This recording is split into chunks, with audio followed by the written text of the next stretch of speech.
everyone, welcome back. If you're new here, I'm Katie, and today's weekly book review is on the Women of Midtown series, book 1 and 2 by Elizabeth Camden.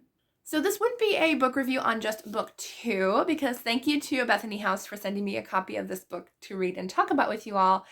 But I realized when I requested it that I have book 1, and that's kind of why I requested it, because book 1 was already on my shelves. This actually came from a Beyond the Book Box subscription box that they kindly sent me, and I did not read it yet. So I read book 1 and I read book 2.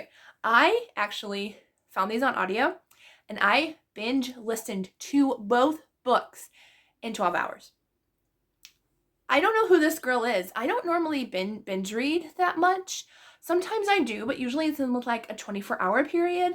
But a 12-hour period, it has to be a pretty good book for me to listen, as well as understanding the narrator when I read or listen quicker. But I thoroughly enjoyed both of these. I mean, I honestly wasn't sure because the first one was about a dentist. I'm like, if I'm being honest, I go to my dentist now, but I missed going for 8 years because I was absolutely petrified to get my wisdom teeth pulled. So that's kind of stopped me from reading book 1 for a while, but I am so glad I have started this series because unbelievably, this is a 6-star series for me already. Both books. They are so good. They are interconnected standalone, so I feel like you could, because book 2 brings in characters from the first book, but not really until the end of the book. We see them once or twice and that's about it. But it'll spoil who gets who, so to speak. But I thoroughly enjoyed this series so far. I cannot wait for book 3. So in this one, the first one, which is called While the City Sleeps, this is about a woman who is a female dentist, and she is pretty much, the only female dentist around that era, pretty much.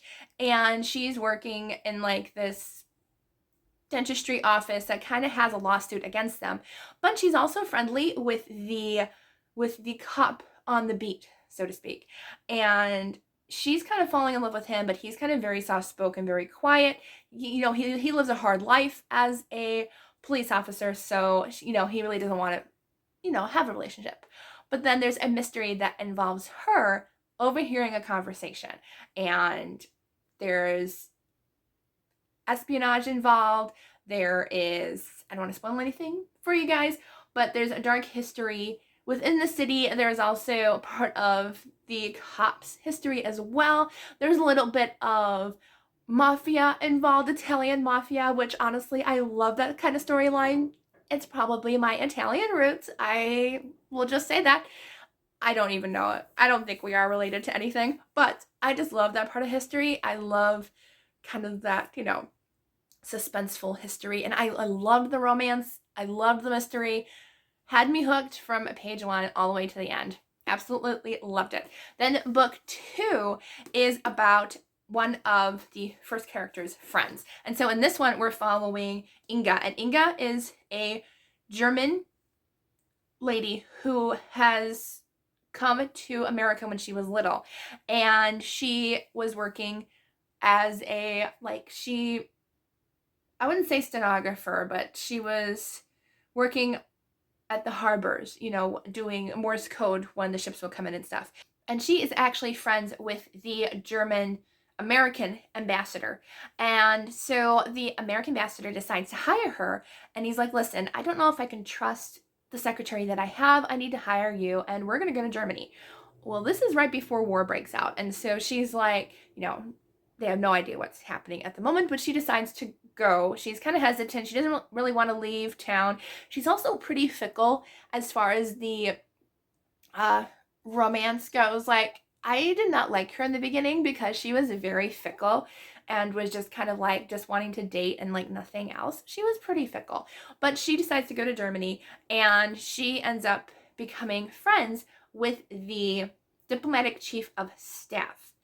And let's just say it's kind of an enemies to more story, which I loved. I really loved Benedict, who was the chief of staff. I just thought he was a really great character. He was kind of broody and moody, and I just loved him, and it was really great. The storyline, as the war starts to break out, seeing how the embassy kind of handles that, and seeing the way they handle, mobs of people coming to try to get their passports to leave Germany. And it was this very fascinating, very different storyline from a lot of like World War II histories that I've seen. I really enjoyed this one. I loved seeing the embassy aspect of it. So I love both, and I cannot wait for book 3. These are probably going to be in my top favorites of the year. I'm just saying right now. So I will link both of these where you can purchase them down below from Baker Bookhouse, since they have free shipping and really good discounts on their books. I hope you all have a wonderful day, and I will see you all in the next video.